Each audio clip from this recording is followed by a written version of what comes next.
look worse on the other person that recommended don't work with this person than it does on the person who responded mad professionally. It's okay, yada yada yada. Because, and here's my thinking: the person that's making the decision, right? They probably, after they heard all this, they start to have a stigma, right? Like, no way, he did XYZ. No, he seems so nice. Like, because I bet you at first she was like, well, XYZ, because remember, a woman recommended this person for this event. So they were probably like, well, XYZ recommended, and she said he was nice, XYZ, XYZ, XYZ. And the other person was like, no, but they did X back in the day and XYZ. And I feel like this, that, and the third. So I'm just saying I wouldn't XYZ, XYZ. You know how they do. So they probably said all that and thinking, and I bet you the other person said, I bet you he might XYZ whenever you reach out to him, this, that, and the third. And for the response to be what it was, now I feel like if you're the person who's making the decisions, oh, mind you, that person already said they were getting ready to do this service at an extremely discounted rate. Like, because they had already said they were already in a pinch for money to pay. And that person was like, don't worry about it. It's not even all about the money. Whatever you have, that's fine. Other than that, just consider it, just pay it forward, and hopefully consider me going forward. That person going forward. And control what you can control. I'm gonna be honest with you. One, I don't know how many people you're going to forever find that are willing to do things for the discounted rate like that. So hopefully with more sponsors, they'll be able to pay people more. But two, I feel like if you're the person that received maybe a message in a tone that wasn't how someone else painted this person to be, I feel like in the back of your head, you might be saying, what the fuck were they talking about? Yes. Or the very logical thing might be, you might read this response, think about what the person said, then you got to go back to the person and say, well, what exactly happened? Hey, as I said, or you go back and be like, so tell me what happened, walk me through it, and then they'll explain it and be like, oh, that was it?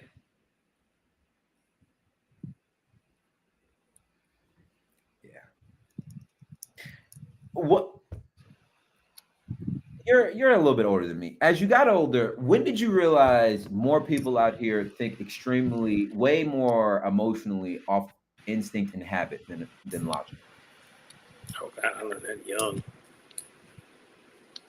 I learned that when I was in my mid-20s. Most people think irrationally. Most people don't take the time to take a beat to think something through. That doesn't change with age. Like, I got you by what, 6 years?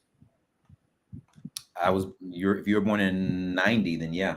I was born 1 year before that, so I got you by 7 years. God damn, Jesus. Anywho, yeah, like most people are reactionary. Most people let their emotions control them. Mm-hmm. And I would just say, this if anything, this last week has just been one of those where I'm just like, I don't know. Regret is not a word because you don't really regret, but it's like one of those things where like you go back and you just wouldn't have done it, but everything that you did, you're like, well, what I do when I get angry or upset, I ask myself, is this going to matter in an hour? Is it going to matter tomorrow? Is it going to week? Is it going to matter next month? And if it's going to matter across, like the longer the time frame, yeah, there's a way to address it. But if it's not going to matter tomorrow, then like I'm not going to waste my energy. I think, and this is something I have been working on with my therapist, and I'm going to definitely press the agenda when I see her again. Going forward, I think so. I'm starting to realize the older I get that there are power in my words that I'm maybe not realizing. Like I'm thinking the way maybe I don't want to say cussing people out, but I'm thinking maybe the way I go about really I almost say getting in someone's ass. Whoa. I mean, you can say that.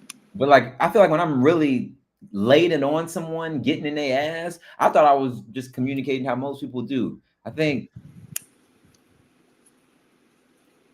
more times, and this has been like since middle school, the older I've gotten, the more times this has happened or situations like, because it doesn't happen often. Right. More time these situations happen, I'm starting to realize that it may be me. Like it just may be. I have to. Like I can't dumb down my vocabulary or how I say things. So what I am going to start working on is when I get some stuff that I feel, when I see something that I see or hear or feel something that I know is about to take me there, I'm gonna just start sitting with.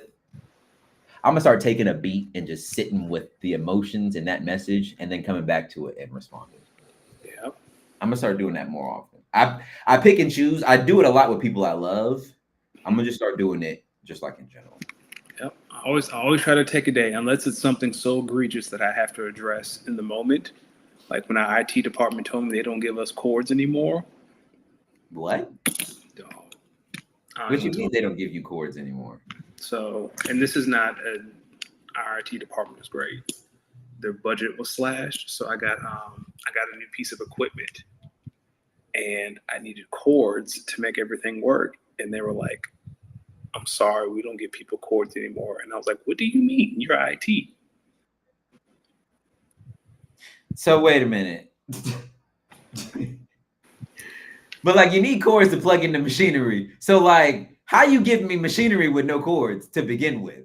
That was the question. And they're like, "Well, you guys can order it. Like, oh, so now it's coming out of my budget, but you should. That's what you guys do." Unless it's like I don't know, maybe it's like Apple equipment where like it's like a. No, there's no Apple. No, this was not an Apple product. Yeah, well, yeah, this is. Dog, I had to scavenge. Like I had to steal a part from a coworker whose office is under construction right now. My other colleague had an HDMI cord that he gave me. It was like The Last of Us. I was just walking around the floor scavenging. You was just picking up random things like they do in Resident Evil when you find something. Yes, that's exactly what it was like. How did that make you feel? Like I needed to update my resume. You ready to get up out of there, huh? No, I love it. Like it's the most secure job I've ever had. Like it's not going anywhere. The money's good. The work-life balance is amazing. But man, when you got to call IT to get some cords and the response is, yeah, we ain't got no cords. Nah, IT. But my question is, that's literally like, all right, outside of fixing things, having cords just feels like it should be like. Dog, everywhere I have ever worked in my life, IT has a room, a closet, like just some random space that is full of cords. Yo, is it illegal to cuss a motherfucker out? Serious question. Is it illegal?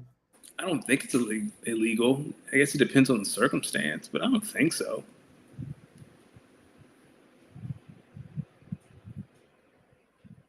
Let me ask you something. Do you think it's like a when? All right. How do I ask this? When did cussing people out become like such a? I would argue that cussing people out is more acceptable now than it was at a previous time. Well, not. Well, here's the thing: there's cussing people out, and there is cussing a motherfucker out. I feel like, I mean, you're on the internet. I feel like cussing people out is way more acceptable now than it was maybe 15 years ago. I think it depends on what you're saying. I think. Oh yeah, if there's like no slurs in there, like if you in a Walmart parking lot and you cussing somebody out because they took the parking spot you were going into, or they almost sideswiped you, I feel like that's more acceptable now than it would have been in the 90s. But as you calling someone a bitch, like in one of those situations. Yeah, like I feel like that's way more acceptable. I mean, the highest office in this country, all he do is cuss people out all day. He do, and he listen. The shit yo, how you gonna tell a government official from another country your English is very good? Where did you learn that? Their first language is English, or one of their first languages is English. Yo, this dude is he is a clown. He be dead ass. And it's the racism is so blatant. It's funny because he looked that black man in the eye and was like, Said, man, your English mad good. He was basically saying, yo, I ain't never heard some Negroes speak as well as you do. Where did you learn your English? Something's really wrong with him. Yeah, you're racist. That's a very easy. You know, but what if in his eyes he don't think he racist? He think he being fair and just don't realize he be racist as hell. You've lived in the South. How many racist people think they're racist? Oh, none of them do. Exactly. That's the whole. You know what's funny? What if at his core, like, what if he mad whatever with black people, but his base be telling them, look, there is a demographic we gotta adhere to, and the only way to do it. He's been sued for housing discrimination. I think there was a time at one of his casinos. I think he said he did not want the blacks counting the money. He wanted the Jews counting the money. If I'm not mistaken, I'm not laughing. Ladies and gentlemen, welcome to episode 191 of Speak On It. You already know when you see this Nas fade, it can only be one brother, the good brother, Los D Mix, as always, joined every Tuesday afternoon by the smoothest bald head on the East Coast, Mr. Danny Ocean. How are you doing? Hope you're doing better than me, my brother. Here it is. Here's the quote from the 90s. Black guys counting my money, I hate it. The only kind of people I want counting my money are little short guys that were your Merkel, I think yarmulkes every day. That is the quote.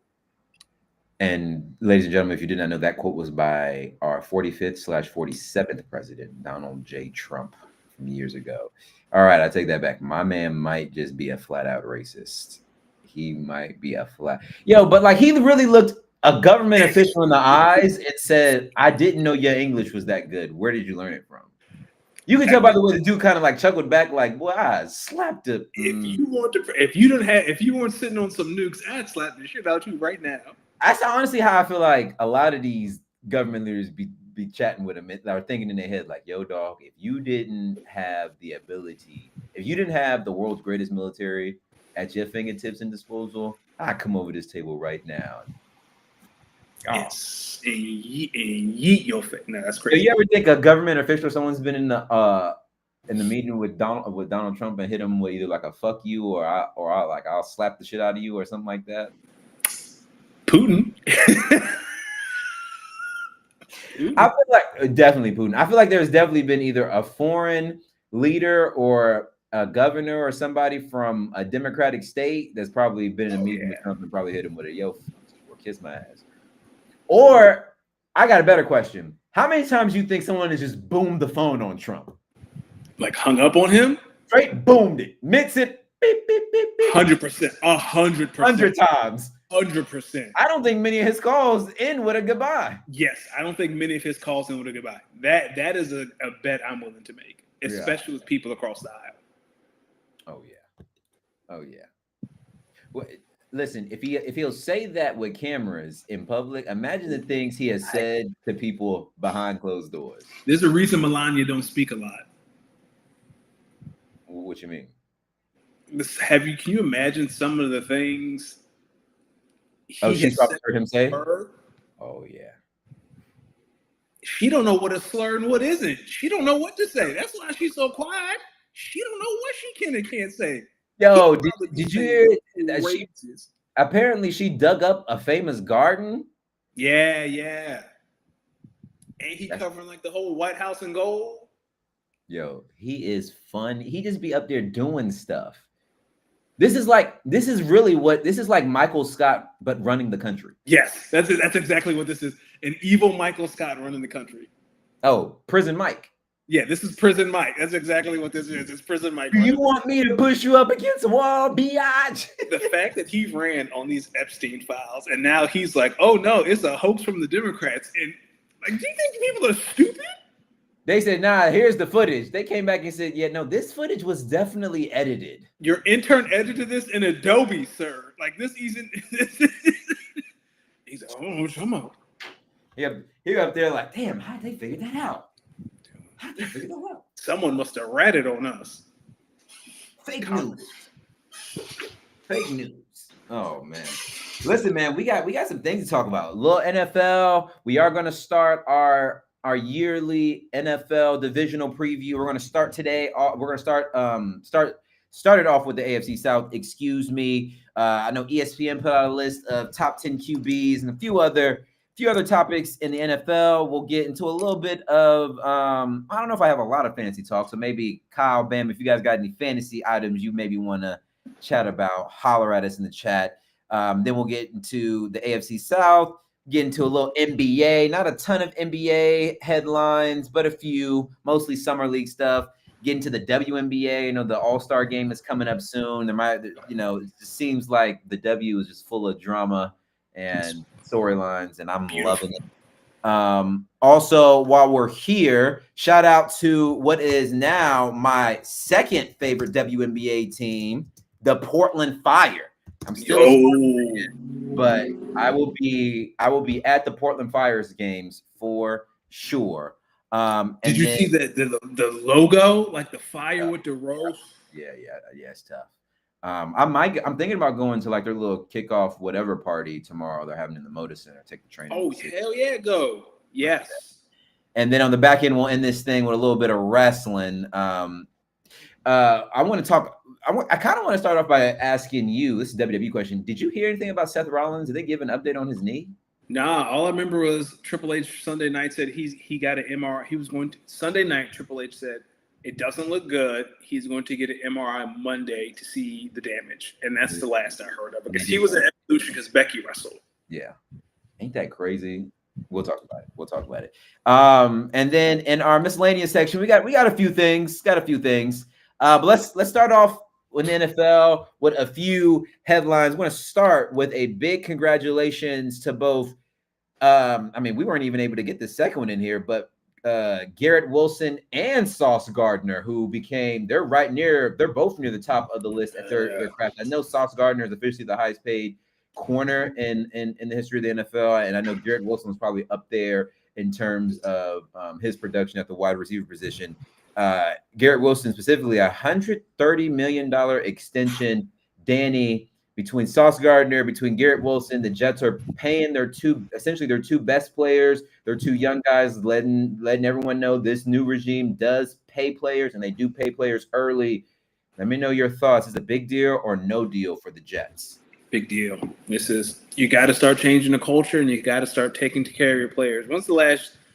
And maybe Kyle knows into this. When's the last time a Jets player or Quentin Williams reached a second contract? How many Jets players on that team are homegrown? Quentin Williams, Sauce, Garrett. Might be a few others. It's not a lot, right? It's not a lot of teams. Like that defense from like 2-3 years ago, I think a lot of them are probably either some. I think maybe some of the veteran players either signed somewhere else. Some of them might still be there, but I know like the mainstays are still. Yeah. Quentin, Garrett Wilson, and those are the cornerstones of your franchise. You pay them. You pay again. School of Howie Roseman.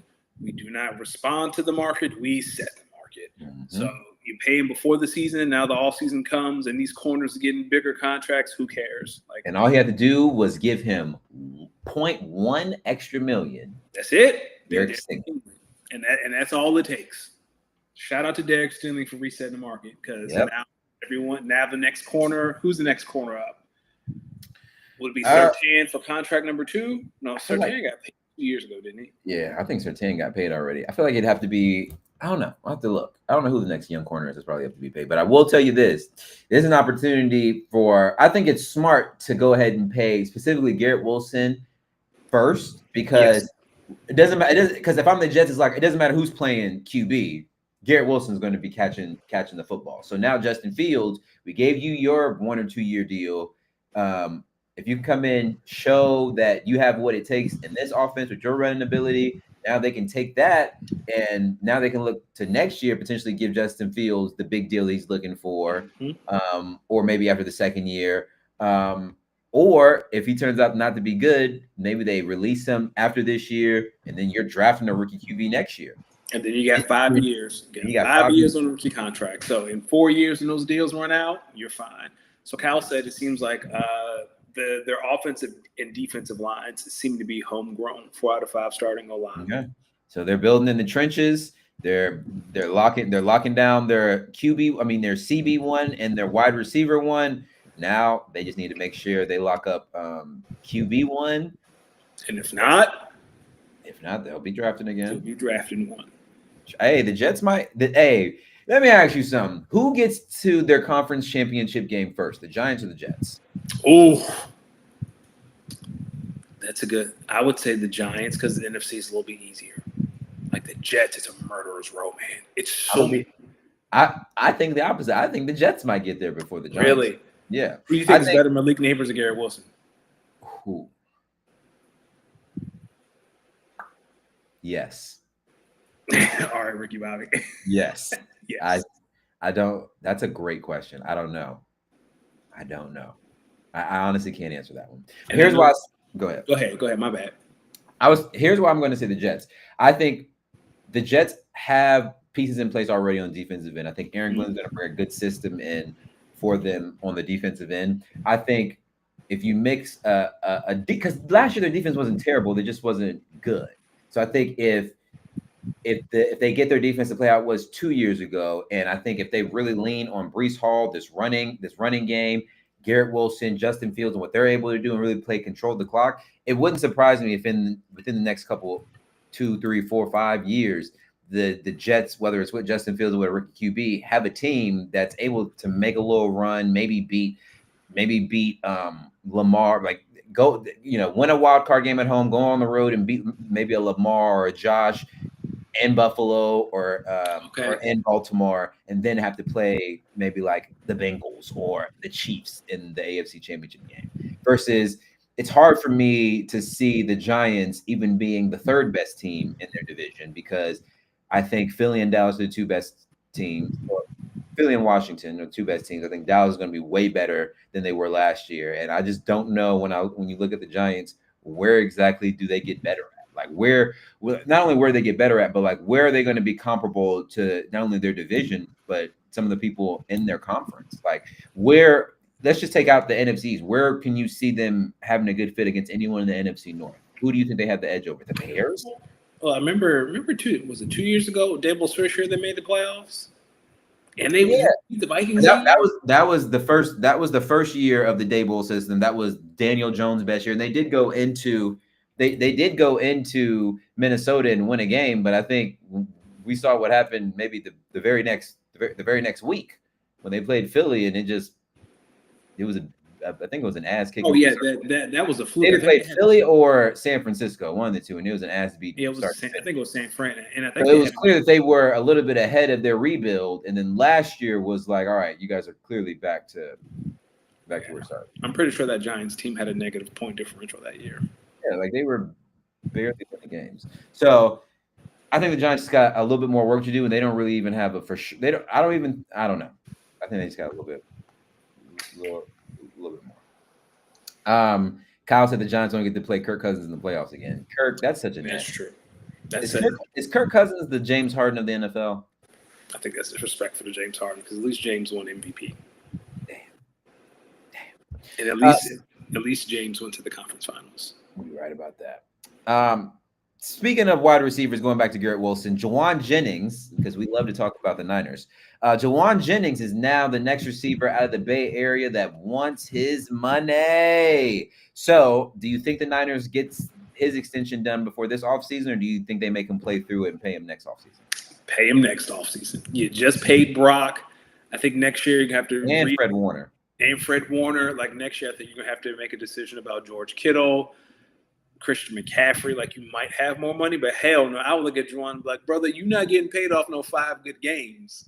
I'm going to be honest with you. If they had to lose one, who do you think they lose?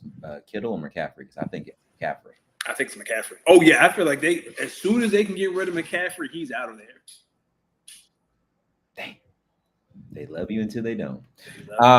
Yeah, I'm with you. I personally think that it might make more sense to get him a more team-friendly deal now while you can, versus maybe having more money for next year in the event that maybe a Kittle wants maybe a 1 or 2 year extension. I think if you wait this season Jawan Jennings might end up having some great numbers because Brandon Ayuk still injured. Obviously, needs someone on the opposite end of George Kittle. I don't know, man. If I were them, I'd want to get this done sooner rather than later. Kyle said, I remember on the Monday Night Football pregame show that year, Beatley kept talking about how everyone was saying that the Giants were the worst 7-2 team ever and the worst 8-3 team ever. Listen, record isn't always indicative of like the team. And I know that you could use what I just said to help or hurt your argument of a team. But I think in that case of the Giants, yeah, they did have a winning record that year. But I feel like everyone who watched them play was just like, yo, what are we looking at? This ain't gonna fly come playoff time. Okay, so George Kittle, the first potential out the 49ers can have is after the 27th season. So 2 more years of Kittle. Oh yeah. No, McCaffrey will be out there first. McCaffrey will be out there first. McCaffrey's gone. Let's also congratulate Ndamukong Suh on an official retirement. I was, my favorite thing about stuff like that. I had figured he was already retired because I hadn't seen him play in a few years. Yeah, I think last time he played was he played for the Eagles a couple years ago. That year they went to the Super Bowl, and then I want to say he played briefly last year for the Colts. Yeah, the one they lost to the Chiefs. Oh, okay. And then I think he played. I didn't know he was on that Eagles team or that Colts team. So that makes sense. Well, congratulations to Ndamukong Suh on a great career. He gave my QB hell for years. I mean, didn't he step on one of your linemen's face? I think, one of their hands or something. Yeah. Speaking of the Eagles, Nick Sirianni went off on the narrative that Jalen Hurts is carried by the Eagles. Where I feel like I know where you're leaning here, but talk to the people why Nick Sirianni was preaching. I mean, this ties back to the top 10 QB list that we're going to talk about in a couple minutes. How many super teams have we seen that don't get it done because they're quarterback? Like, how many of these Niners teams have you, like Brock Purdy 2 years ago against the Chiefs, right? Wait, what's your argument here? So the argument is, right, like Jalen Hurts has the best of everything. Like, life is good for Jalen. It's easy for him. Well, not disagreeing there. We said the same thing about Brock Purdy, right? He has a top 5 defense. He has Debo. He has Kittle. He has a healthy McCaffrey. He has a top offensive line. What happened to that team? They ran into that man. I mean, let's not. Y'all did too. Y'all just beat him last time. And then I think about the Vikings team that had Randall Cunningham, prime Chris Carter, and rookie Randy Moss. What happened to that team? They made it to the Super Bowl, didn't they? No, they didn't. They lost in the playoffs. Oh, the championship game was at Dallas? I forgot who it was, but the kicker hadn't missed a kick all year until that game. Right or wide left? Yeah. Those Bills teams, the Jim Kelly. What happened?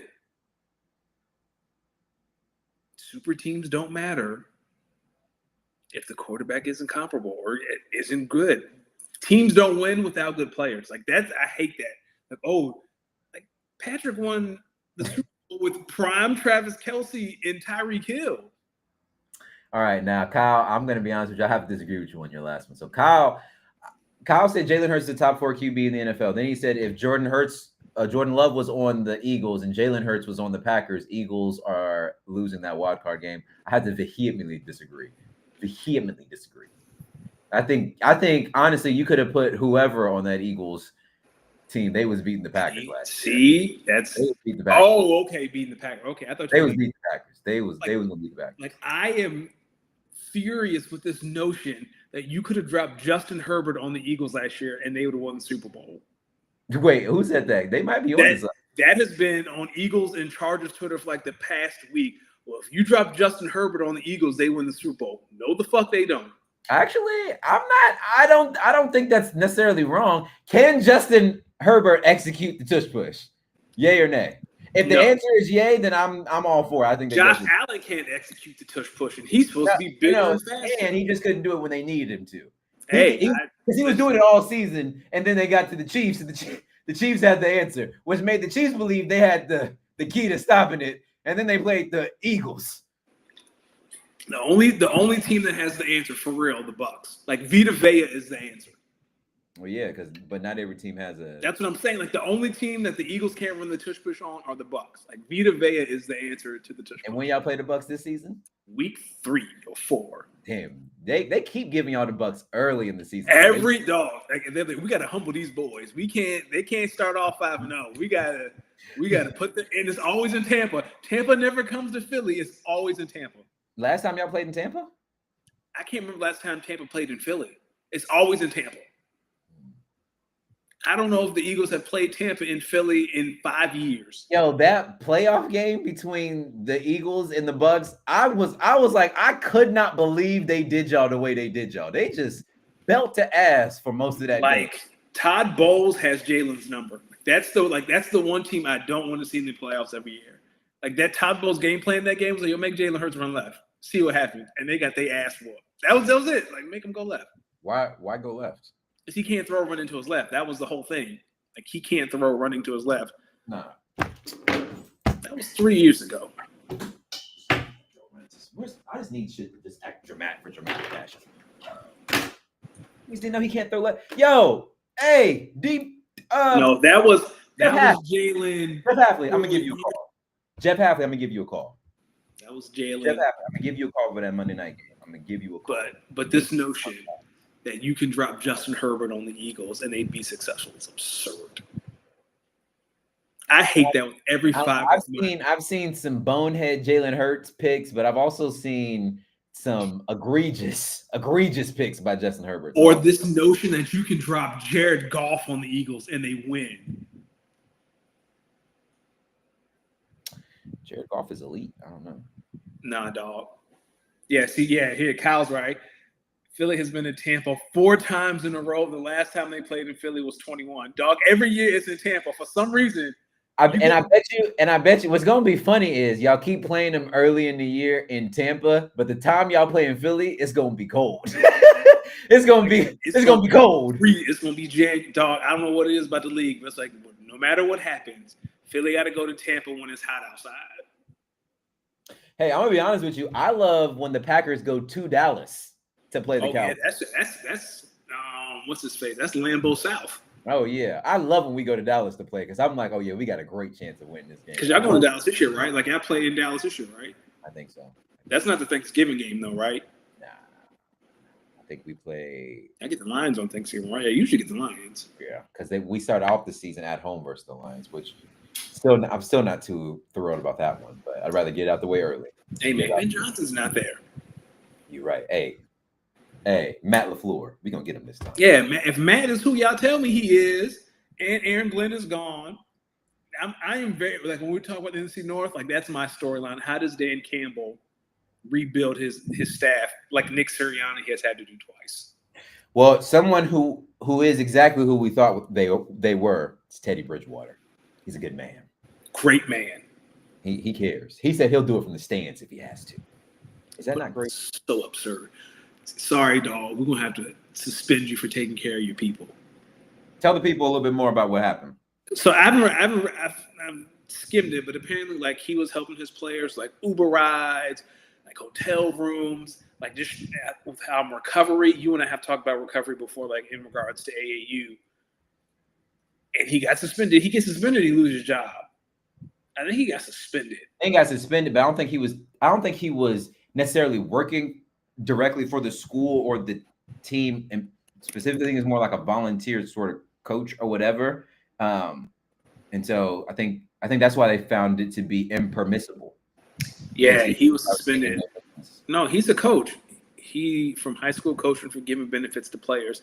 And the question I have is, high schools, like players go to high schools based on like where they're zoned. Yeah, the private high school. So if these are like low income families that usually attend this, then there's a chance that they might not have some of this equipment and resources that other school districts have. So I'm kind of confused on what the like tell me where in these bylaws it says a coach can't do that. I know coaches who do that for players. I mean, not on that level, but yeah, like coaches take care of players all the time. Yeah. Or is it like I remember in high school, like I've had some coaches, like when I lived in Oklahoma for a little bit and I was playing football, I had the linebackers coach had picked me up and took me to practice a few times because we lived near each other. Mind you, I was a running back at a corner, so me and him never really we chatted, but we didn't really. Yeah. You know what I'm saying? So go ahead. It's foul, man. Like what? Damn if you do, damn if you don't. Like if I'm gonna be punished, I might as well be punished for doing something good. It's always damned if you do, damned if you don't. For many things. Where else? What are your thoughts on the NFLPA backing Lloyd Howell amid the rumors? And we covered it last week about the meddling with the contracts and the collusion there. The NFLPA basically backs their leader, saying that that ain't happened. Let me ask you something. Do you really see this becoming a bigger issue or not? Oh yeah. So I was listening. Do you listen to Dominic Foxworth? Sometimes, yeah. Yeah, so he's a big union guy. They were explaining how now the 2020 free agency class can file a class action lawsuit for lost wages. Like this is far from over. Like that, like he's out of there. Like how? It's not a matter of when, but if. Because now you got Lamar, Kyler, Russell leading a class action lawsuit saying that the owners colluded and they lost the money because of the collusion. So now you can sue them for lost wages, 100%. But what's going to be the proof, though? I mean, the proof is in that reporting that the owners colluded to keep wages down for quarterbacks after Deshaun Watson got a fully guaranteed deal with Kyler Murray being the poster boy. I don't know. Yeah, you're right. You got the owner of the Chargers texting the owner of the Cardinals saying, "Thank you. That is going to help us when we negotiate with Justin next year." I think if I would need to see what other proof they have. I think if it's just a text message and stuff like that, I think the text message doesn't look good, but I don't know if it's enough for. So the arbitrator found that it's not enough, right? But the perception, it's not enough to. It's not enough to say it's collusion, but it's enough of a fire. Like I think you could sue, and I think you can win. I'm just intrigued to see if the players do that, and I'm intrigued to see how do you get him out of the NFLPA, because you can't have the leader of the union in bed with owners, in bed with hedge funds that are buying percentages of teams. And also, it's also like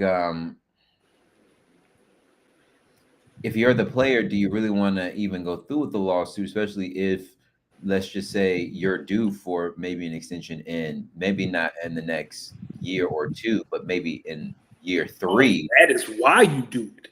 Yeah, but they could basically use it in the next contract negotiations to kind of then stick it up again, try to hold out again. And then that's retaliation, though.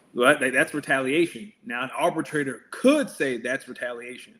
Like, because he sued you does not give you the right to withhold what's due to him. Oh, yeah, if I'm a player, yeah, go ahead, do that. Knock yourself out, Jerry. Nah. But you need to have a union president who could stand on that. And I don't think this union president can. He got fired from Booz Allen Hamilton for defrauding the government. And now he in charge of the union. You got to listen to that Pablo Torre episode. You got to listen to it. It's insane how that man got that job. Listen, the NFL, some shady. They be shady sometimes. You don't become a billionaire by being honest. Listen, maybe that's why Steve Ballmer ain't seen the Clippers win nothing. No such thing as a righteous billionaire. Amen to that. There's also no such thing as a righteous top 10 QB list. So that might be your best segue ever. Thank you. That was smooth. Thank you. So ESPN's top 10 QB. So I'm going to read off the top 10, and Danny, I want to get your thoughts on this one. Let's go. So number 1, we all know it's that man.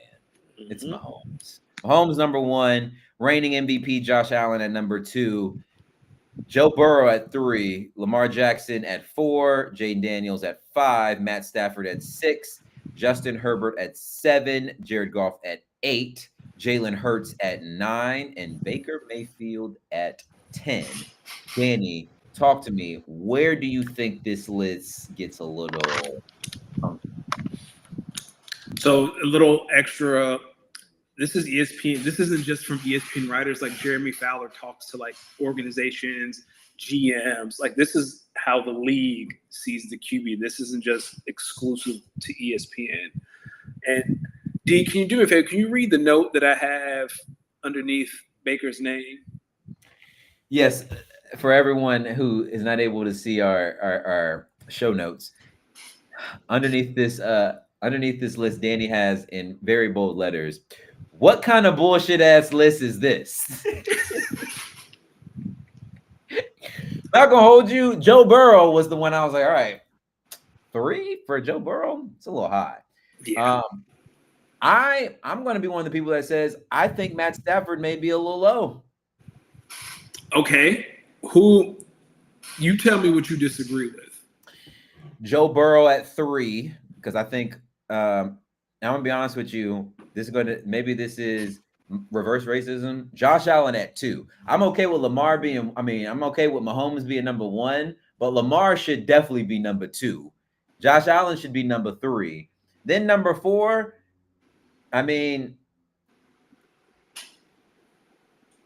You know what? At number 4, I think. Okay, Mahomes, Lamar Jackson, Josh Allen. I think out of respect to winning a Super Bowl and leading a very good team, you should put Jalen Hurts there. Do I agree? No, but I think out of respect, you should put Jalen Hurts there. Reigning Super Bowl MVP. He played his ass off last season, and all the dude does is win despite maybe some of the stats. So I listen, fairness, I think he should be 4. Jaden Daniels, no. Matt Stafford should be 5. Jaden Daniels should be 6. I'm okay with Justin Herbert being 7. I think Baker should be 8. Jared Goff should be 9. And maybe Joe Burrow at 10. Oh, wow. Burrow at 10. Yo, dog, if you were throwing to T. Higgins and Jamar Chase, the fuck are we talking about? I am okay with the top 4, right? That's everyone's core 4. Mahomes, Burrow, like Allen and Lamar. However you want to. Don't care. I'm okay with those guys being ahead of Jalen. But for me, Jalen's 5. Okay. So I have him a little higher than you. I'm okay with those 4 in front of him. Like, again, I think everyone, that's a consensus. If you asked every fan, like those 4 names are coming out your mouth first about how you rank them. Some days I'll be watching. I didn't mean to cut you off. Some days I'll be watching Lamar Jackson and saying, this could be number 1. Hey, 100%. This could be number 1. Brother sometimes don't be running full speed and they be making them look silly. Watch out. I'm so tired of hitting you in the face with my knee. Damn it, dog. What's up, Hendrix? Hendrix has the face of a person. Like Hendrix was standing at the camera right now, and I could feel Hendrix' pain. He okay with accidentally getting kneed in the face, accidentally stepped on, chair might roll up on him. Just want to be right next to him. It's like, love, man's best friend. Dogs. And I'm gonna sound like a hater because this is a division rival. I think Jaden's too high, man. Like I think we put in a little too much stock in that Lions game where half the defense was injured. Have you watched Quarterback on Netflix yet? Yeah. What did before that Bills game? What did Dan Campbell say to Jared Goff? I don't think I made it that far. Oh, okay. So yeah, there's a scene where, like, after all the injuries, and Dan Campbell's like, "Yep, we leaning on you. We leaning on the offense." Like he had zero expectations for his defense after those injuries. He was basically like, yo, half our defense is dead, man. We just need offense. So, like, in the interviews, after whatever, like, he's sitting in the meeting room, whatever, by himself talking to Netflix. He's like, yeah, dog, we were just picking up people off the street. Dead ass. And they were starting for us. They kind of knew early. Yeah. They knew. Which is fun. Listen, I think healthy defense or not, I don't know if they would have had I think Washington would have had. Here, I think Jaden is getting that CJ Stroud treatment. Like, remember after CJ's rookie year, oh my God, he's the greatest thing ever. But I think his ability to run. And I mean, some of those throws he was making, I'm gonna be honest with you, CJ made good throws and he's a natural winner, but some of those throws Jaden was making, I was like, I'm not saying Jaden is bad. Like Jaden is going to be great. I just think we need to, because a lot of those games the Commanders won last year, like that Bears game, they won because old boy was taunting the crowd. Yeah. Well, look, listen, I'm gonna tell you right now, there's going to be at least 1 to 2 NFL teams that have a good record just off the fact that everybody they beat, they barely beat them. It might be the Packers. Fuck, No, I think it's the Commanders. Like when we talk about the NFC East, you are no longer coming out of nowhere. You actually have expectations. You got a year of film on Jaden Daniels. I'm intrigued. Not to say he's going to be bad because I love Jaden. I think he's going to be great. But I think he's a little too high. Like top 5 after 1 year. We say that, but I'm going to be one of the people that says I think Jaden Daniels' second year will look similar to Lamar Jackson's second year. MVP? Could be. Well, Lamar won MVP year 3, right? It wasn't year 2. Was it year 2? It was year 2 or 3. Yeah, maybe. For me, Jalen's at 5. Why nobody want to respect Matt Stafford? Because he's old. That's all. I don't mind. Stafford, listen, Matt Stafford be getting it done. He's also had the pleasure of playing with a lot of really, really good wide receivers throughout his career, but brother be getting it done. Oh, so this is an interesting stat from Kyle. So Kyle says CJ Stroud had a 4.6% TD rate as a rookie. Daniels was at 5.2%. So if he regressed like Stroud did, he'll basically be at Stroud level during his rookie season. I'll say the schedule's going to get harder for the Commanders. Yeah, that's it. They're playing a harder schedule, and Lamar won MVP year 2. Mm-hmm. I'm not saying I'm just saying slow down on Jaden. I would not put him top 5. I would not put him over Jalen. I would not put him over Matt Stafford. Yeah, no, I think I do think we should respect Jalen Hurts as Super Bowl MVP. At least put him, behind. Honestly, in my opinion, he should only be behind Mahomes, Lamar Jackson, Josh Allen, and then after the 4, after the 4, 3, because I think you don't respect Joe Burrow, which is fair. I don't. That's how I feel about Justin Herbert. I have never. The last time we saw Justin Herbert on a football field, he threw his season high worth of picks in 1 game. And you're going to look me in the face and you be like, yeah, he better than Jalen. You got your fucking mind. What happened in that Jags game? Yo, you remember the days when people said Kyler Murray was top 10? Yes. Now, let's start naming QBs where do you remember the days? Oof. Before we do that, I would take Herbert completely off the list, and I'd put Jordan Love in there. If you're talking about Jordan, I didn't want to sound like a homer when I said it in my head, but that boy J Love. Listen, J Love. I'm gonna tell you right now. I'm gonna look in the camera when I say it. J Love, if that wide receiver room don't get it done this year, I can almost guarantee with everything in my heart, I'm going to say this. If that wide receiver room don't get it done this year, not only are a few people getting traded and other people getting let go, but whoever the biggest wide receiver free agent is can guarantee you Green Bay is going to their door and saying, what you want? What you want? What do you want? So the chat is blown. So last time we saw Jared Goff on the football field, threw 5 picks to a team that got 55 dropped on them the next week. I'm just saying. All right, now hold on. I'm just saying. Jameson Williams threw one of them picks. Okay, but he threw multiple picks to a team. No, I think Bam might be talking about that Texans game. He is talking about the Texans game. But doing that, how many picks did he throw against the Commanders? He fumbled.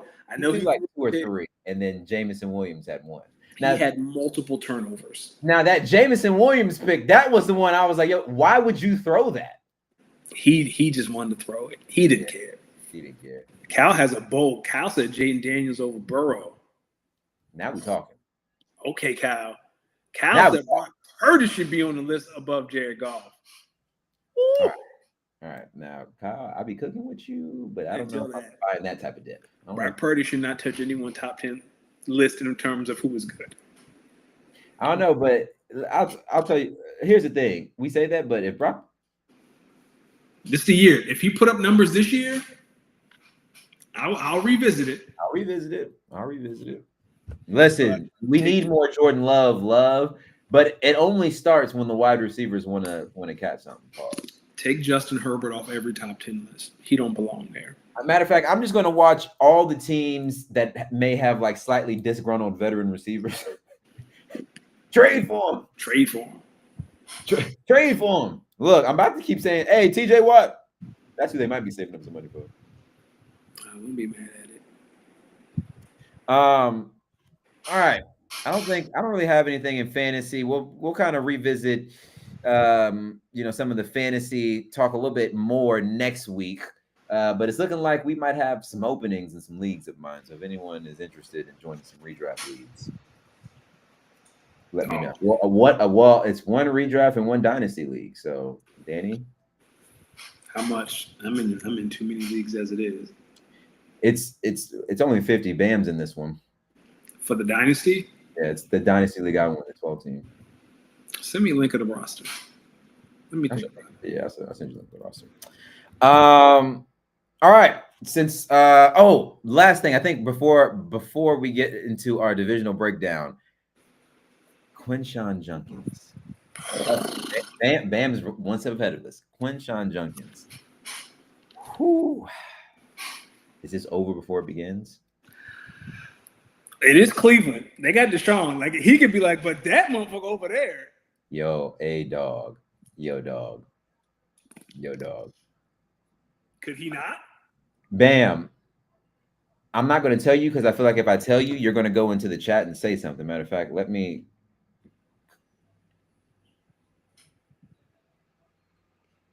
Okay. Yeah. Bam, I'm not going to tell you today because I don't want you to say anything, but I'll text you on the side, Bam. I'll text you on the side.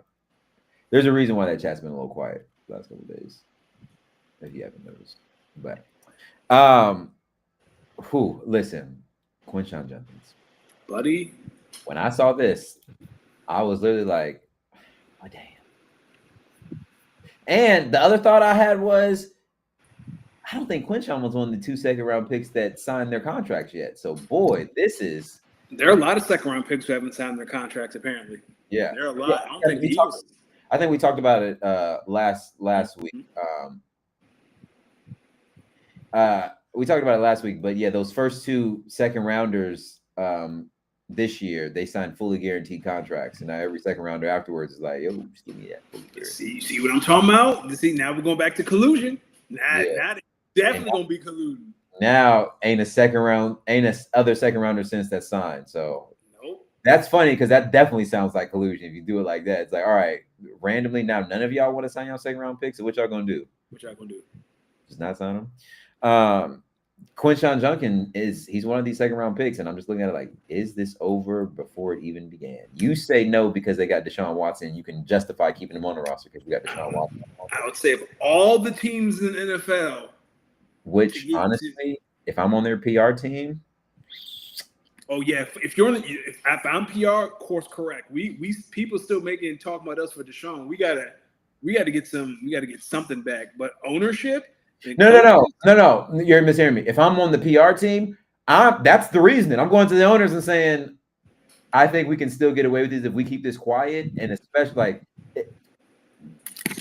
this is where it's going to fuck up. If I'm working for the team, I'm saying, all right, we can't let any pictures or anything go out. We got to clean all this up, and we got to stay extremely quiet about this whole thing, and just hope that when the season comes, football wash this away. And we'll just bank on the fact that because we have Deshaun Watson on the roster, people won't make that. There will be too many storylines for that to be the one. You know what I'm saying? Because we got Deshaun on the roster. So if we got Deshaun on the roster, we already. Now, I'm saying you have so much controversy already. Yeah, like you don't have any, you don't have any like goodwill built up. But if you take the moral stand against him, then you got to take the moral stand against Deshaun. Like you can't have it both ways. And your owner's not eating that cap hit and not paying him. So now it's like, I mean, but he's not playing anyway. He out this year with his Achilles. Yeah. But so that's why I'm saying, all right, but y'all still got to pay him regardless. So it don't make sense to get him off the roster. 100%. So if I'm Quinshon Judkins' representation, I'm saying, okay. And if I'm his representation, I'm telling him, whatever, now you just got to sign it. Yeah, whatever you're offering, you got to sign it now. You got to sign it now. And in exchange, they're going to, you don't have any leverage. In exchange, they're going to help clean this up.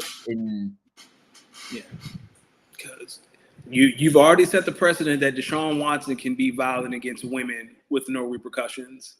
So, not that we condone violence against women, but that is the precedent the Browns have set. So if you're a Quinshon Judkins, you'd be like, hey man, we know what he did. He hurt multiple women. Damn. Listen. Keep your hands to yourself, fellas. Keep your hands to yourself. Keep your hands to yourself. Now, if we later come to find out that some of this maybe wasn't, more details come out and we find out maybe this is not all what it maybe looks like, I'd be very curious to see how the Browns handle that. Oh, if he's already signed, who cares? Bam, Deshaun wasn't violent in the way that you think he was violent. He was violently coming on people. That's insane. Jesus. But the things that he is accused of doing is still violence against women. Violence does not always mean fisticuffs. Is cussing out violent? Yes, cussing in nature is violent. Did I tell you at work I had to have this argument with a guy? He was like, carjacking isn't a violent crime. I was like, it's not? Tell me how carjacking isn't violent. Wait a minute. Carjacking as in you in car. They gun to the window, get out the car, they open it, pull you out, and drive off. I said, brother, carjacking in nature is violent. It's not stealing a car. It's not Grand Theft Auto. What did they do in Grand Theft Auto? They just walked up to empty cars and opened them? No, they open doors and throw people out.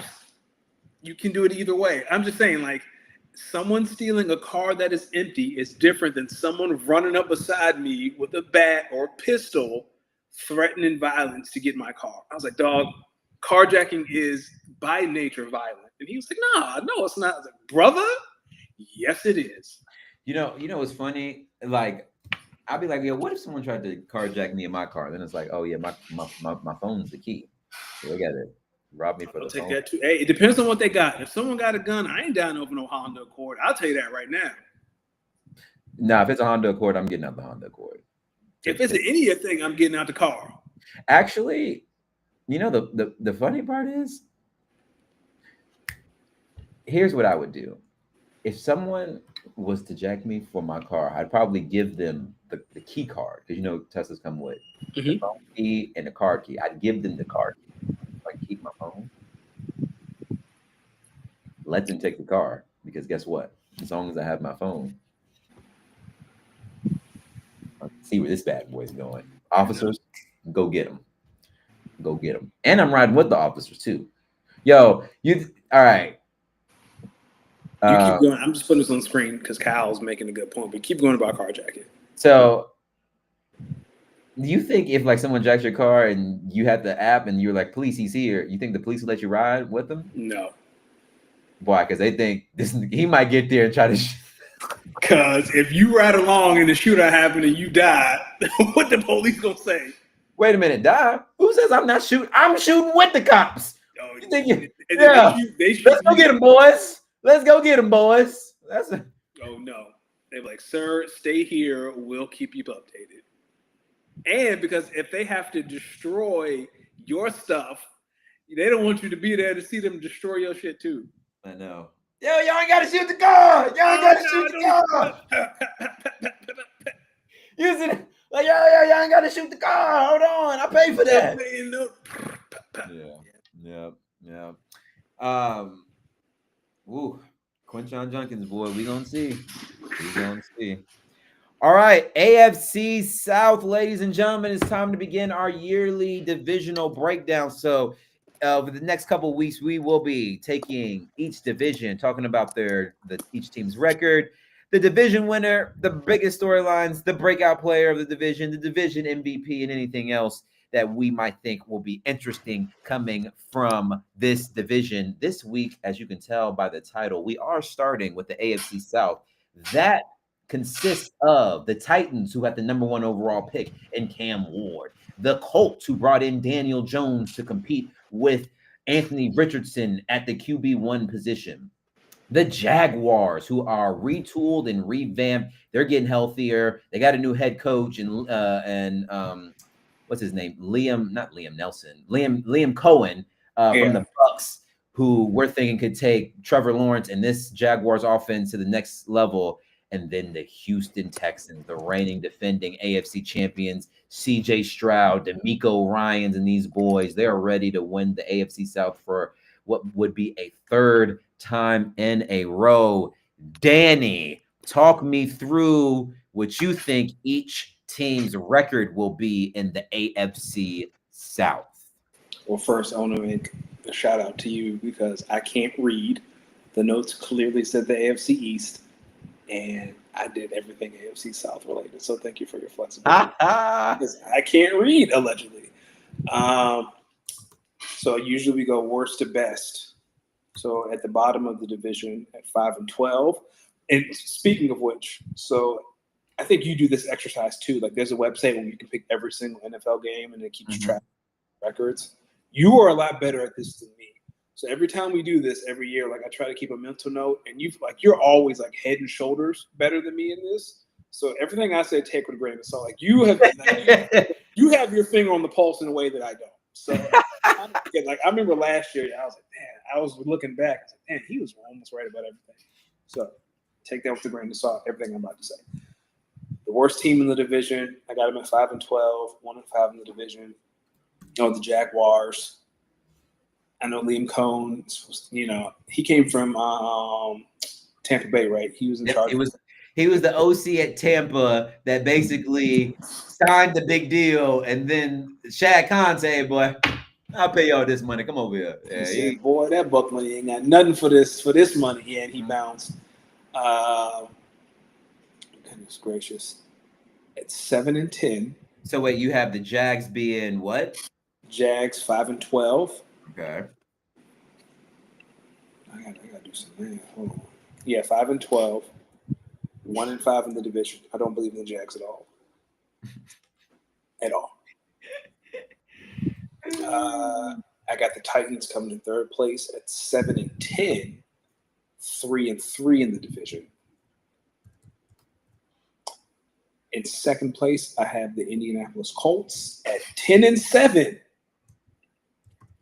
Coming in at 4-2. And then I have the Texans at 11-6 and also going 4-2 in the division. And for me, the Colts are going to be the surprise team that make the playoffs. By my count, they'd be my 5 seed at 10-7. All right. And then, of course, Texans would be in the playoffs. Okay.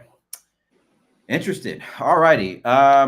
So at the bottom of the AFC South, I have the Tennessee Titans finishing 6-11, 2-4 in the division. I think Cam Warren's going to elevate this offense. I think Tajay Spears is going to be a sleeping giant in this offense. But I have them ultimately finishing the division with a 2-4 record overall, 6-11. So I do think they're going to find their niche playing some other teams in other divisions, other bad teams, and finding a way to win those games. I feel like I can see them in the back half of the year start to figure some things out, maybe end on like a 2 or 3 game winning streak to end the season. Okay. I got the Titans at 6-11. Third in the division, I have the Indianapolis Colts, who I also believe will be 2-4 in the division, but 8-9 overall. I feel like the Colts are going to be competitive for most of the season, but flame out towards the end. Okay. I could definitely see the Colts being in a position where they're 8-6 and need a win or two just to get to the or 8-7, and just need a win or two to get into the playoffs, and lose 2 back-to-back close ones and miss the playoffs by like a game. Okay. Finishing second in the division, 3-3 inside the division, 9-8 overall, and missing the playoffs barely as well. I have the Houston Texans. Oh, wow. I think the Texans are going to come out the gate a little slow. I think that last game that we saw for the Texans, I think that was Chiefs. The Chiefs. I feel like that's going to be a continuation of how they kind of start the season. I think it's going to take them a little bit of time. I think they're going to start the gates out. I think they're going to start the season out a little slow. I think they're going to pick up as this season kind of hits like that midway point and then kind of fall off towards the back end. So I definitely see them losing one game to each of. Actually, no, I see them sweeping the Titans and having a negative record versus the Jags and the Colts. Okay.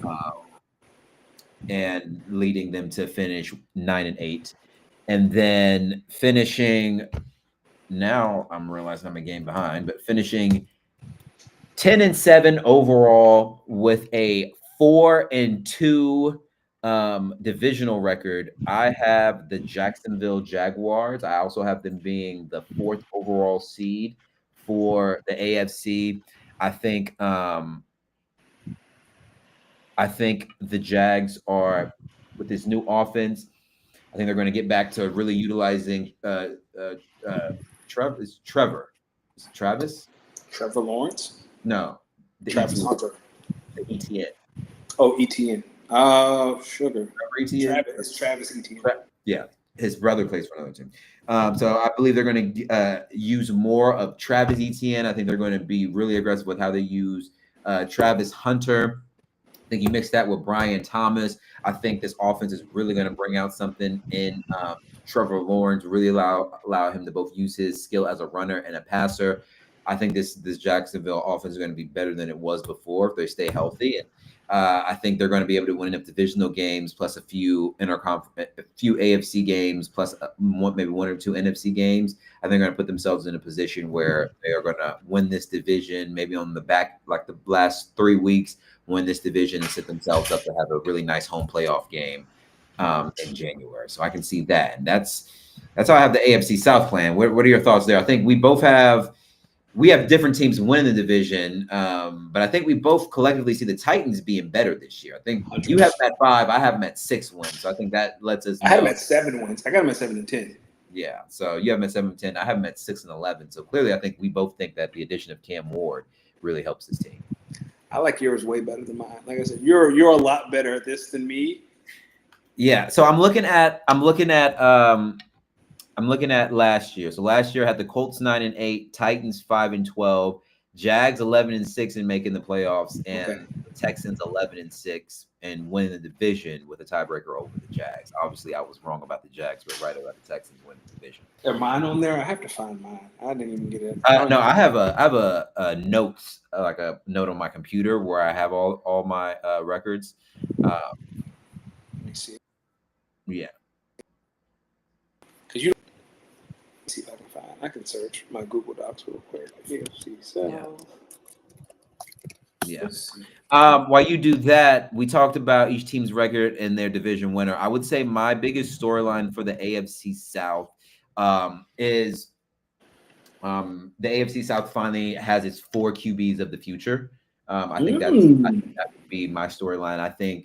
I think throughout each parts of the season, we're going to be looking at CJ Stroud, like Trevor Lawrence, Cam Ward, and Daniel Jones. And I think we're going to be looking at those 4 QBs saying, all right, each team here has their QB for the future, at least for the next five years minimum. How does each team collectively build upon it? I think if you look at each team in the AFC South, each one, I would say, has a little bit to build on, a little bit differently than the others. You look at the Texans, you fired Bobby Slowick or whatever his name was, their OC, who was a head coach and a real big head coach named last cycle. Obviously, after the last year, They went and fire him. Now, how do you guys build upon this offense to help get CJ Stroud back in it to complement a really aggressive defense? For the Titans, okay, how does the addition of Cam Ward now change what this team looks like? Can he get it done? One, and if he can, all right, what pieces do we have around him that kind of helps take this team to where it needs to be? Same thing for the Colts, but swap out Cam Ward for Daniel Jones or Anthony Richardson, whoever ends up showing that they're the one. And then for the Jags, Liam Cohen and Trevor Lawrence. What does this marriage look like? What can they do? And I think when we start talking about the storylines of the AFC South, I really see all four of these QBs either taking a step or opening the door and letting the world know who they are in the world, and in terms of Cam Ward. Gotcha. So I found mine from last year. I had the Texans at 11-6. I had the Jags 9-8. Colts 7-10. Titans 6-11. So not bad. Not bad. I'm telling you, my brother, you don't be too bad. Nah, we gotta look at some of them other divisions. Yeah, I was like that. We gotta look at the others. Like the AFC South usually a little easier. Yeah. Storylines are Trevor Lawrence fraud alert. Oh my gosh. Trevor Lawrence fraud alert. He was Fraud alert. He's supposed to be the Great White Hope, and don't see it yet. I got Anthony Richardson. This is his last chance because if you lose your job to Daniel Jones, we need to start having a real conversation. Yo, let me ask you something. If Anthony Richardson doesn't pan out, who would you say is the bigger bust, Trey Lance or Anthony Richardson? Trey Lance. You know what? That's a good question. Yo, the Niners are so fucking lucky that the same year they drafted Trey Lance, they drafted Brock Purdy. Because if they didn't and they picked somebody else, we are looking at the San Francisco 49ers and saying, yo, that is one of the greatest trades like ever. Kyle Shanahan gets away with the murder over there. Kyle, we're going to have the Kyle Shanahan conversation when we talk about the NFC West. Don't you worry. I'm not going to let an opportunity to drag Kyle Shanahan past me by. And that will be about 1 month from today. We will discuss the NFC West and AFC East together. I think for me, like I think this goes back to the Texans, like you were saying. Like Tank Dell and Nico Collins coming back from injury. Like I think I never thought like. No, I'm gonna be honest with you. Nico Collins, yes. Tank Dell. I'm gonna be honest with you, and I mean this with such respect. I don't know if we will see Tank Dell again. That's what I'm saying. I don't know. Because Nico's hurt. Nico was hurt too. Broke his leg year one. Broke his knee year two. And Nico's coming back from injury too, right? Yeah. I think you're on something with that slow start. And Travis Hunter. Like I think Travis Hunter, there's a world. Now, granted, the odds of this. I know what you're about to say. No, he will not. If I can find these odds. No, he will not be in the running for defensive and offensive rookie in the year.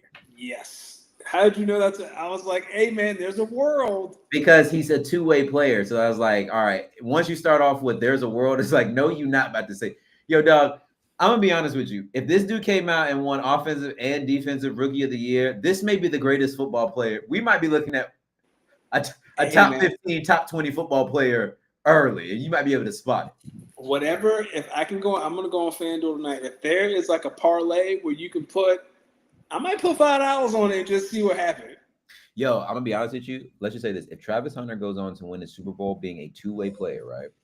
Like a two-way player, you would automatically almost instantly have to put him in the category with Deion and Charles Woodson. 100%. 100%.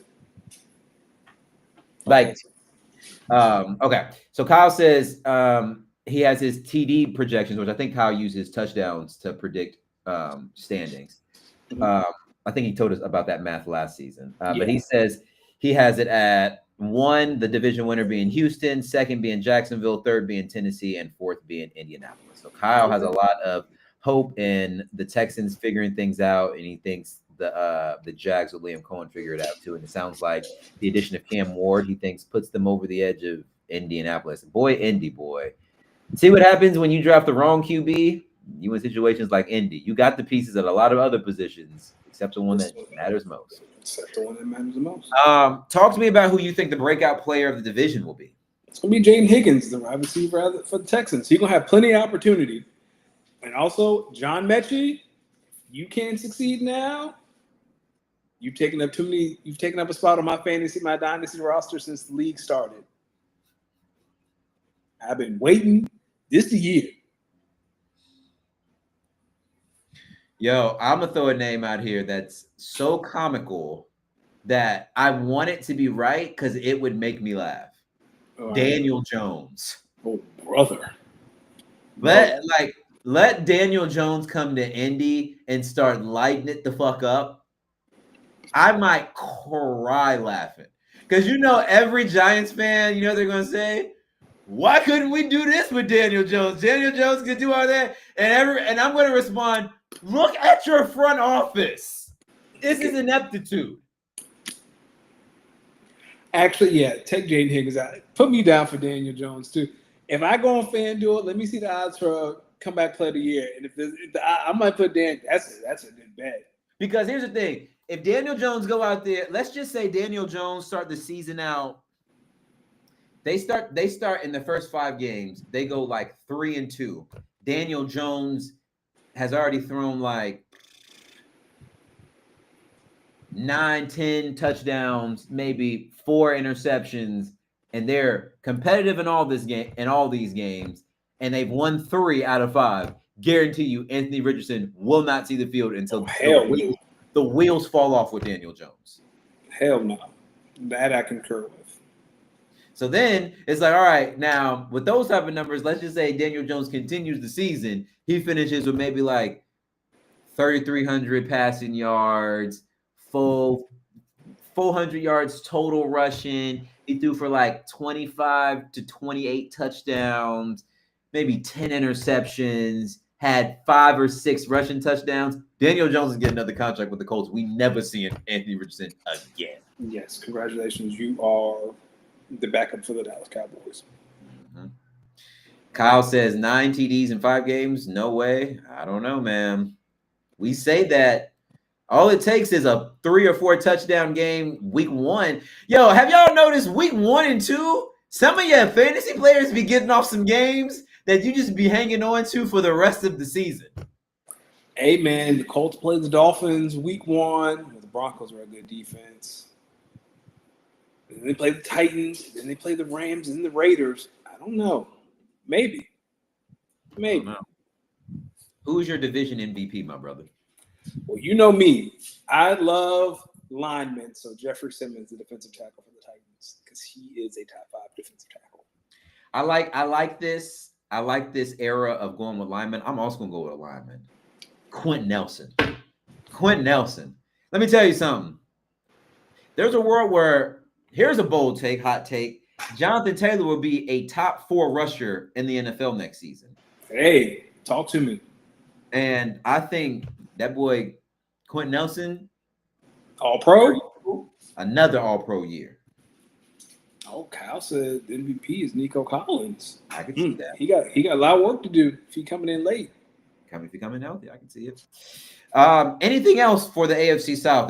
I like starting off with one of the funnier divisions first, because some of these other divisions, that's where it gets hard. I'm glad we ended with the NFC East, because that one's going to take me a while to really think. That's going to be the whole show. Like that whole show, it's not going to be no notes. It's just going to be NFC East.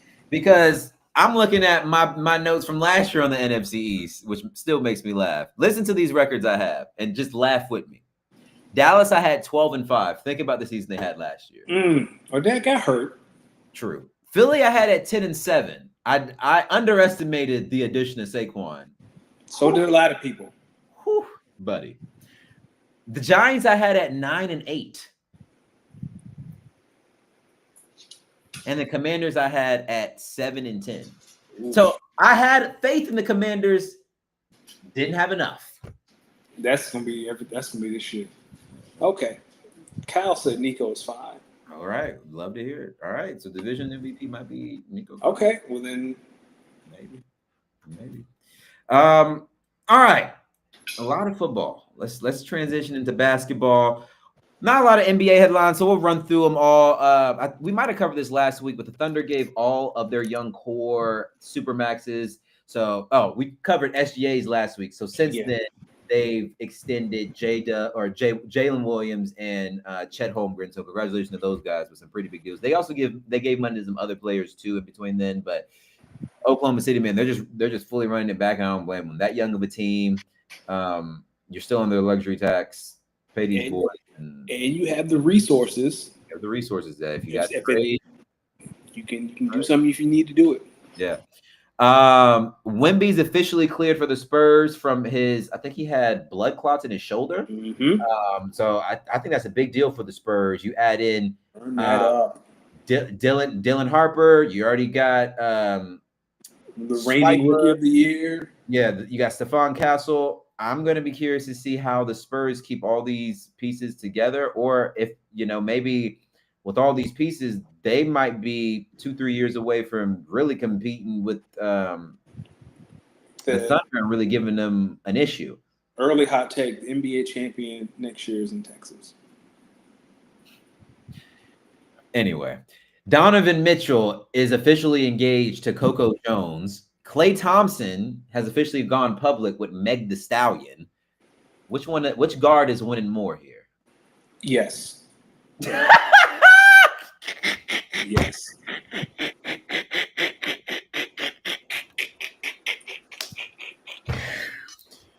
Retweet, because that's my answer as well. Yes. Here's what I will say.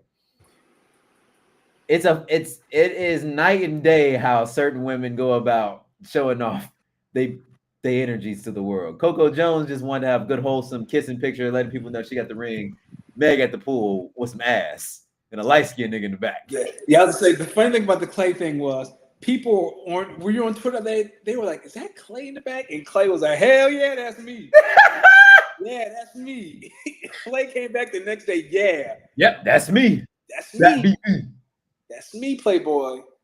Because that'd have been me too. I told my wife if I was Klay, I'd done the same. I probably would have done something similar. Look at this. Yep, that's me. That's me. Just make sure y'all know that's me. Let me tell you something.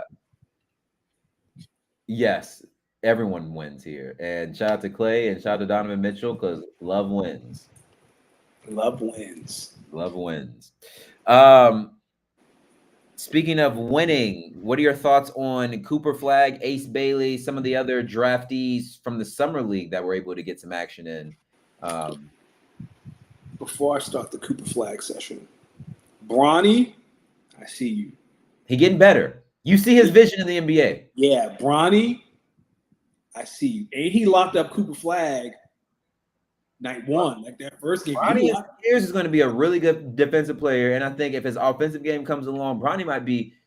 I don't know if he'll be. I got to see it. Maybe he might turn into like someone who Austin Reeves. Maybe play defense, but I don't know if I could see.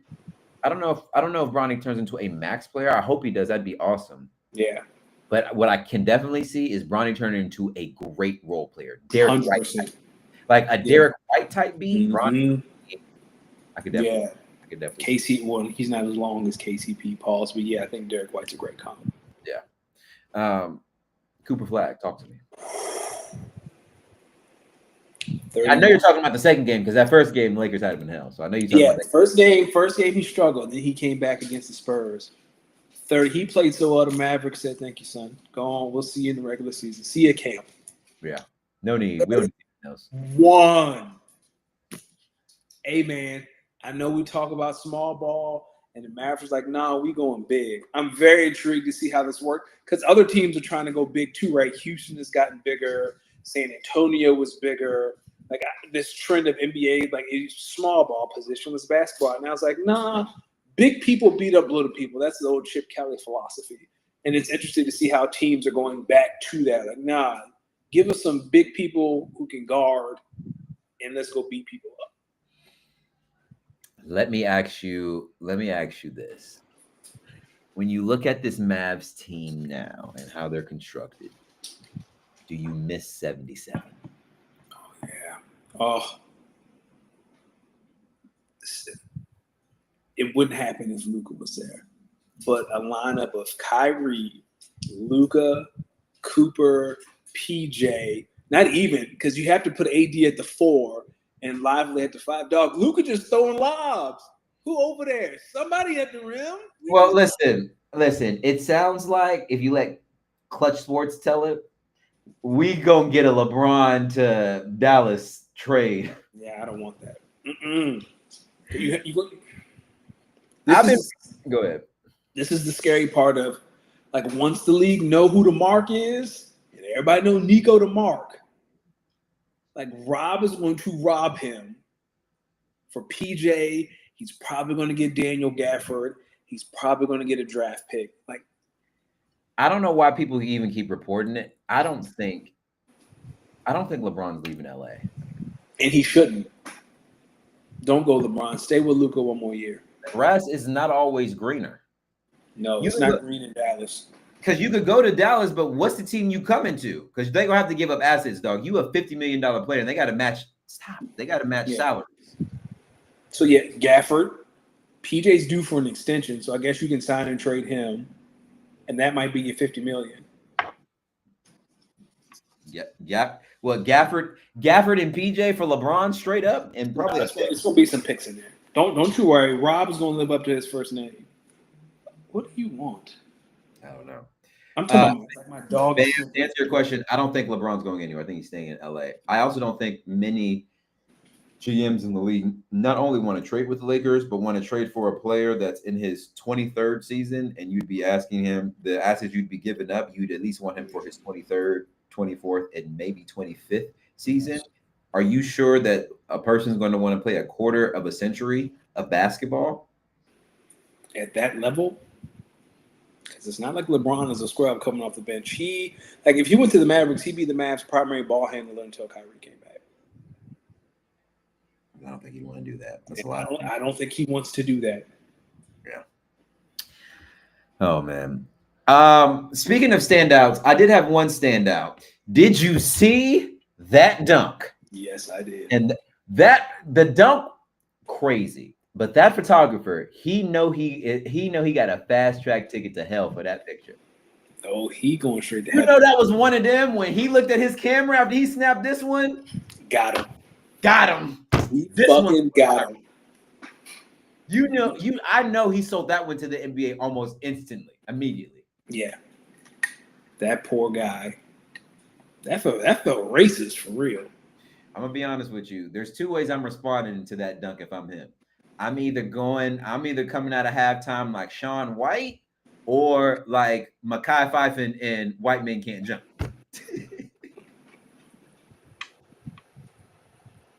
There's only two responses. Those are your only two options, friend. Yep. Because no, you're not about to do that to me. Nope. Because when they got in the locker room, they were like, they got on their phones and was like, "This you?" They was like, "My boy. Hey, my boy. I love you, but this you? This you?" Ugh.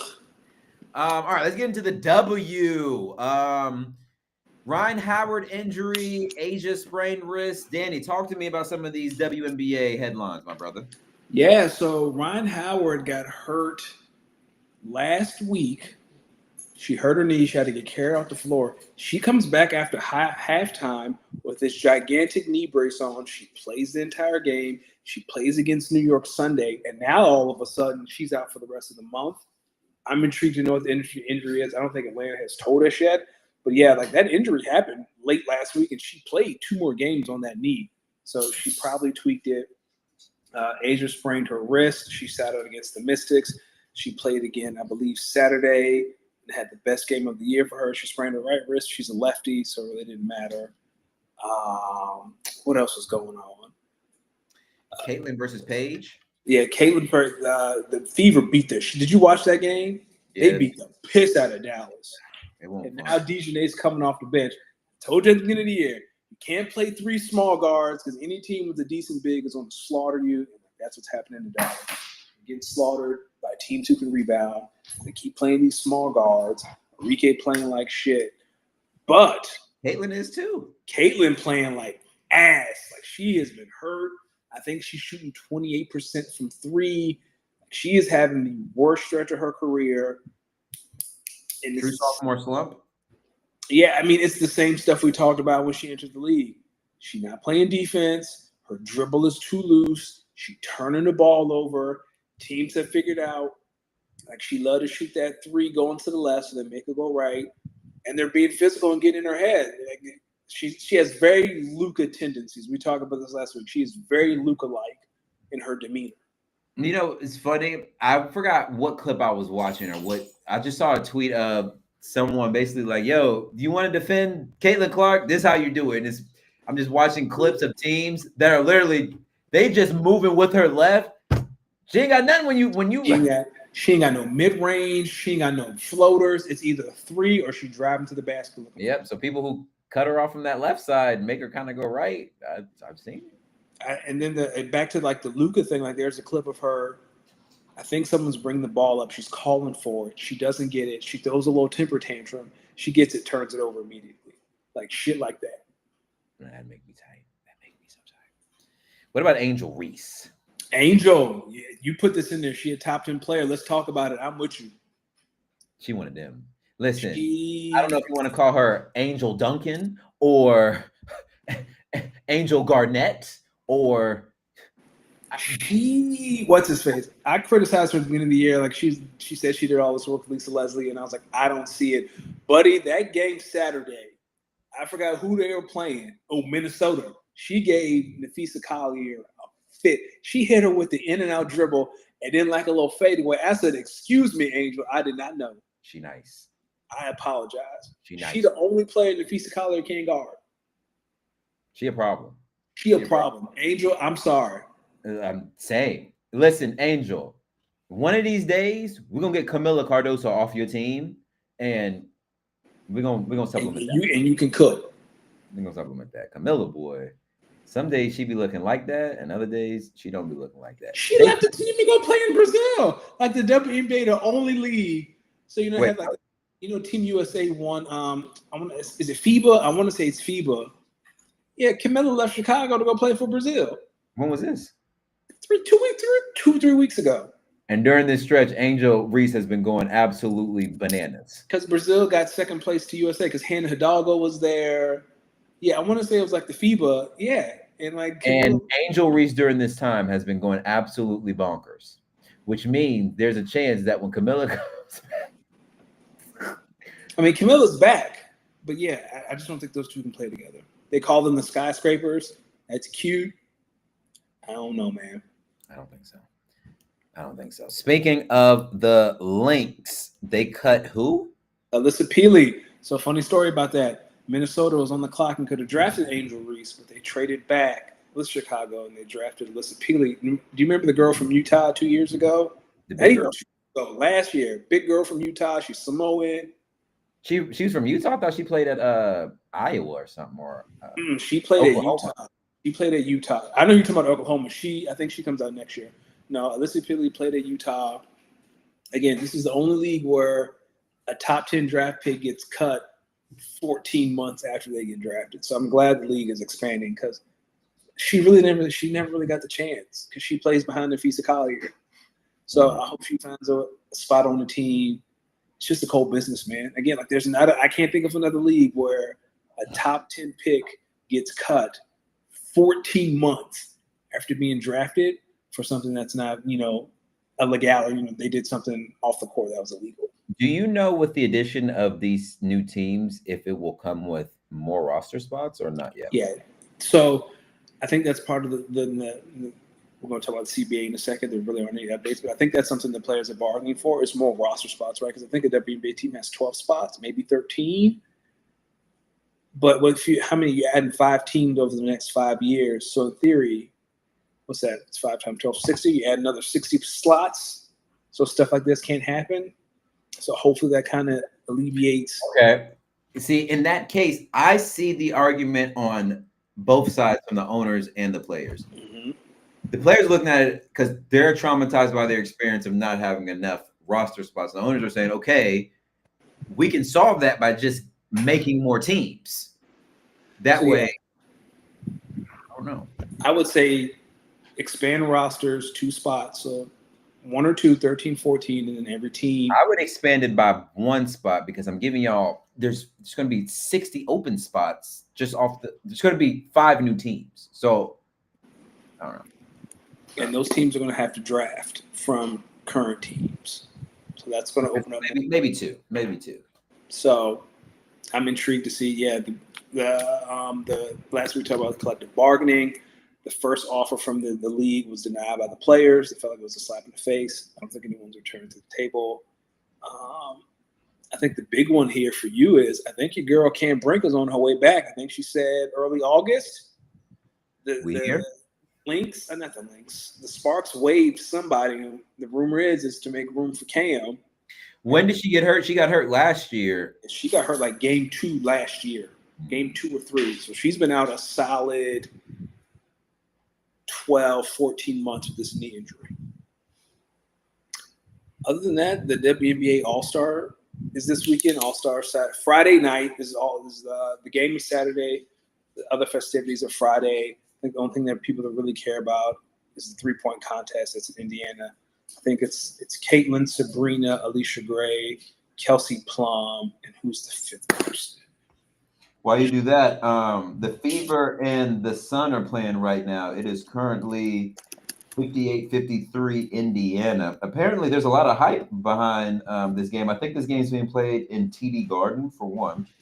Mm-hmm. 2, I didn't know the Fever, and maybe you can tell me more about this. The Fever and the Sun apparently aren't too fond of each other. No, they're not. Apparently, I was on Twitter. Apparently, a fan got kicked out for heckling the Sun earlier today. Yeah, I mean, these are many rivalries. I don't know where the beef from Indiana and Connecticut comes from. Actually, I do. Yeah. Right. You tell me how the worst team in the league is beefing with a team that's 8 games. Well, that team stole their coach. Because Christy White was the coach of the Sun last year, and then she burned them to go to Indiana. Like, she forced her way to Indiana to coach Caitlin. Okay. All right. Now I might see some smoke. And then Sonia Citron is the last person to for a contest. Shout out to the Wizards. Not the Wizards, the Mystics. They're so much fun to watch. Like, they're my WNBA League Pass favorites. What do you want, dog? She got a PD. She about to visit herself. She old as hell. It's all good. Shout out to the Portland Fire. We already talked about it. All right.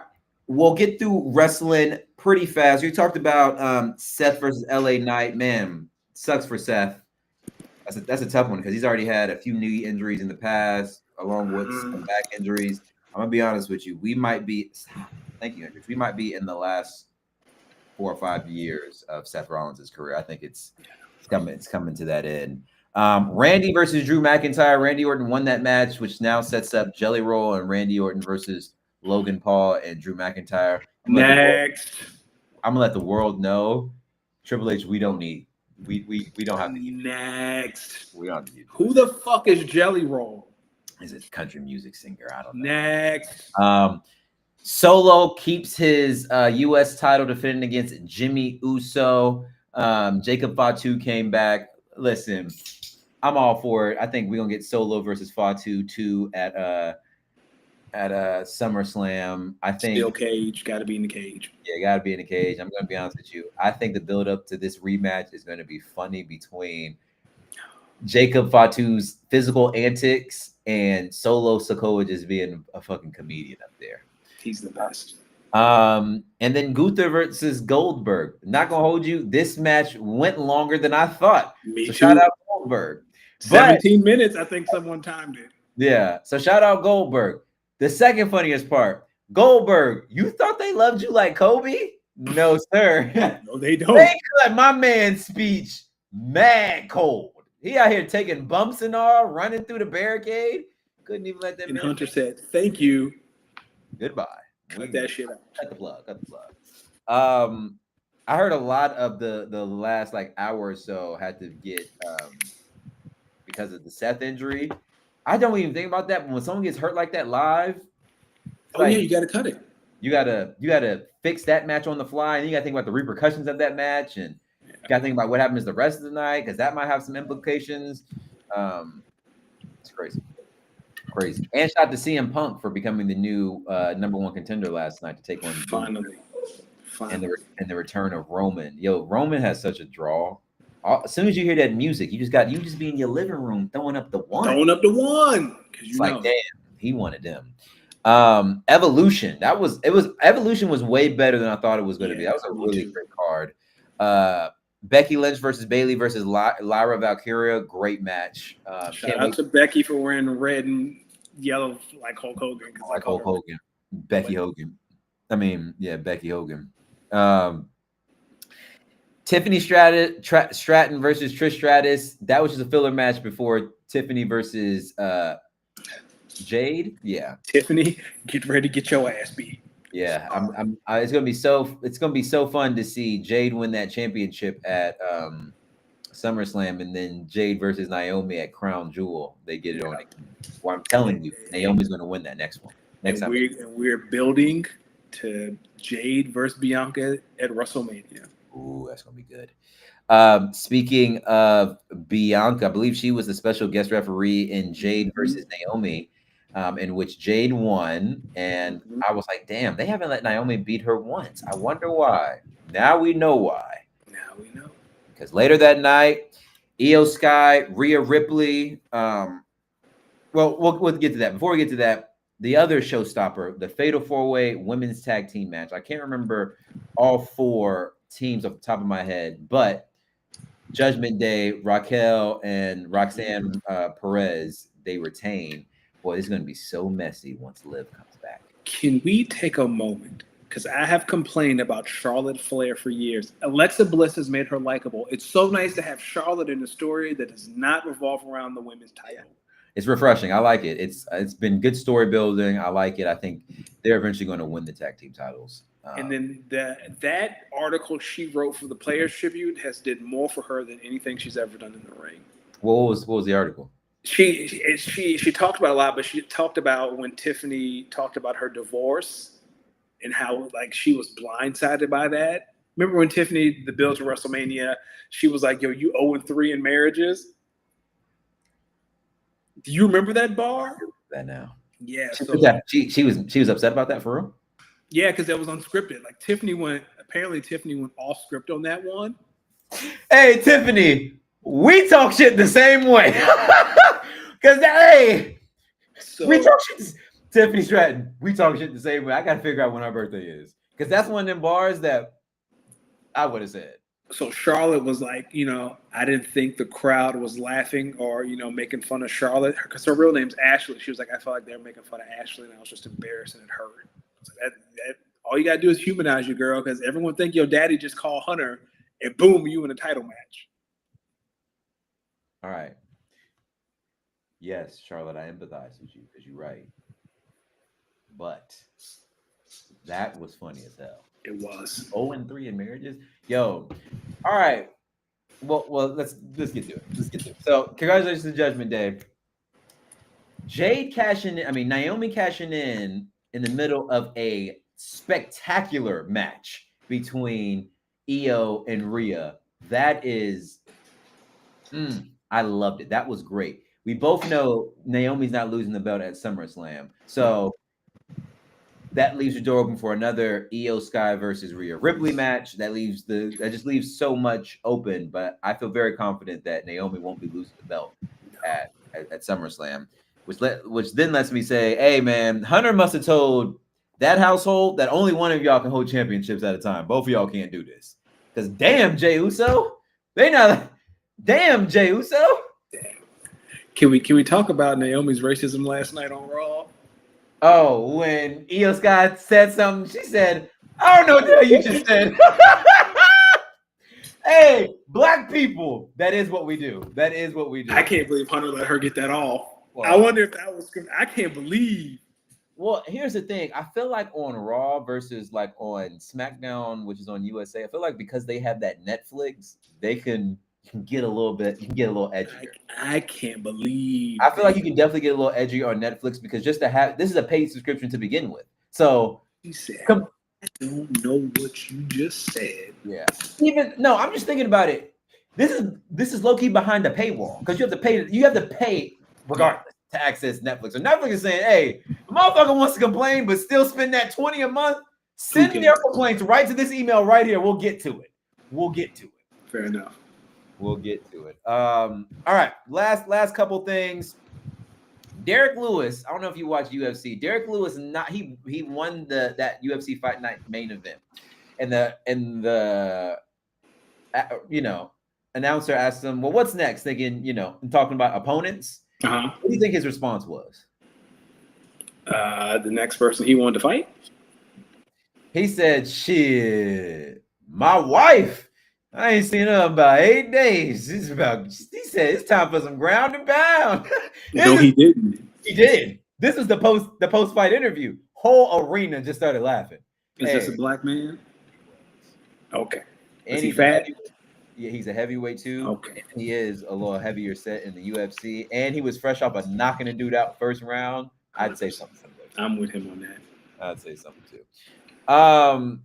Kate Taylor versus Amanda Serrano 3. I'm gonna keep it simple. I don't know if you were able to watch the fight. I was. This is the first of the 3 fights where I walked away saying Kate Taylor definitely won that fight. This was the one she won. This one. The other 2, Amanda Serrano definitely won, especially the second one. This is the first one I definitely said Amanda Serrano did not get robbed. Kate Taylor won that fight. And then the last one. This means a lot to both of us. First time in about 15, 16, 17. And clips out. Ooh. How could Malice walk away, become a man of God, and come back with some of these bars? I don't know. I asked my wife the other day. I said, he went to church. He didn't curse. Why are you talking like that? But here's the thing. On the album, he said the N-word. Yeah, he said the N-word, but he doesn't curse. So he never said bitch, shit, fuck, none of that. Nah, that's all pushing Pharrell and Kendrick. Malice doesn't curse. I'm gonna listen again. No, I'm gonna listen for cuss words because I was like, why does he keep saying the N-word? Yeah, he says the N-word, but Malice does not curse at all. Some of them like church or church-esque bar flips. Yeah, I'd have been both Mason Texans. I said, yo, whoa, Malice. And then Push with the I will close your heaven for the hell of it. All right, Jim. You run from the soul of what? Repossession. Reality TV is mud wrestling. Did you watch the Tiny Desk? Oh yeah, that little like he's looking directly at the camera. Jim, he's talking to you, but that's not the one. POV, you Zeus name, get up out of here. Get these 5,500 to home niggas out of here. Yo, here's the craziest part about this Clips album. Most times, Push was going first. Yes. Which means Push knew there was a killer coming after him, so I gotta go. And Malice is hearing this killer in front of him saying, bet, I got you, and I ain't even really got to cuss. Malice is that family member that be in all the pictures that you be telling them, this is the one. That's the one. This is the one right here. This is the one you don't want to see. If you got to fight one of them, fight Push. Don't go to Malice, and you don't want Push either.